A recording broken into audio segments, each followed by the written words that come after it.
Job Sikhala na Tshabangu zvanyandurana kuburana chaiko chaiko hazvina kumira zvakanaka. Dhumela makulu the nyaya meditation is back. Ndauya ndakakubatira nyaya yandiri kungonzwa yekutenderera yekunetsana kwa Job Sikhala na Tshabangu.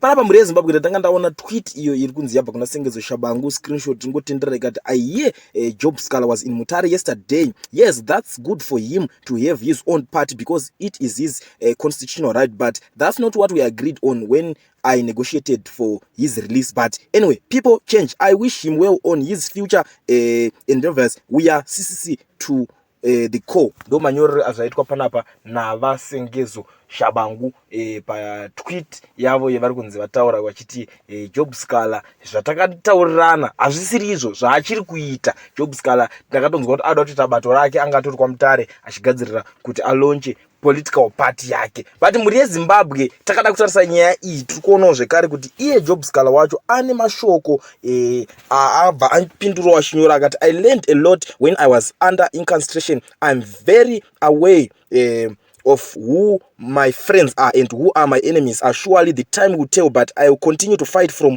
all ages till our goal is achieved, and I will fight all those that fought me from day one. Aluta continue aiwa hatichatomborwa zvakasimba neavo vaida kutombodirwisawo kubva musi wekutanga. Muri kuona ndo nyaya iri panapa. But takada kutarisa nyaya iyi haisi kunyatsoitanga direct reply kuna Tshabangu, but iri kuitangwe futi ineka reply futi kuna Tshabangu pakuti Shabazi manje ari kuti akawirirana uyu ari mujere. Nditi uyu atanga achinyora nyaya yekuti ndakadzidza zvakawanda, ndakaziva shamwari chaidzo nevavengi vangu chaivo pendanga ndiri mukati mujeri. But panapa Tshabangu arizobuda chiti uyu akuita zvinhu zvatisina kuwirirana tiri mukati. Isusu semaZimbabweans we wish kuti tionewo kuti agreement yacho iri papi, vakawirirana sei. Ende futi isusu tinoda kuziva kuti saka munhu anomboiswa mujeri nekuti mune manegotiator nani nesystem ipi yamunoita zvekunegotiata nayo iyoyo.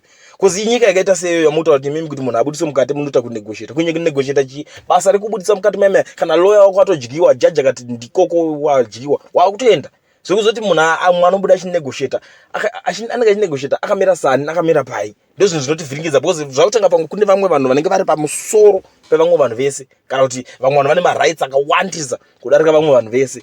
Aiwa nyaya yakadai so iyi muri yeZimbabwe haina kutobata zvakanaka. But inini manje sanyaya meditation ndakuti aiwa regedza ndingoya panapa ndiweke nyaya SMS kuti ndinzwewo kuti imi maZimbabweans munoionawo sei nyaya iyi. Ndaisiya mudariro. Tell me what you think in the comment section. Munoziva kuti sanyaya meditation ndinouya nenyaya dzine mukosho mukuru, nyaya dzakakosha. Ndiudzei kuti nyaya iyi muri yeZimbabwe muri kuionawo sei yekuti uyu ari kuti akanegotiata kuti Job Sikhala abude mukati.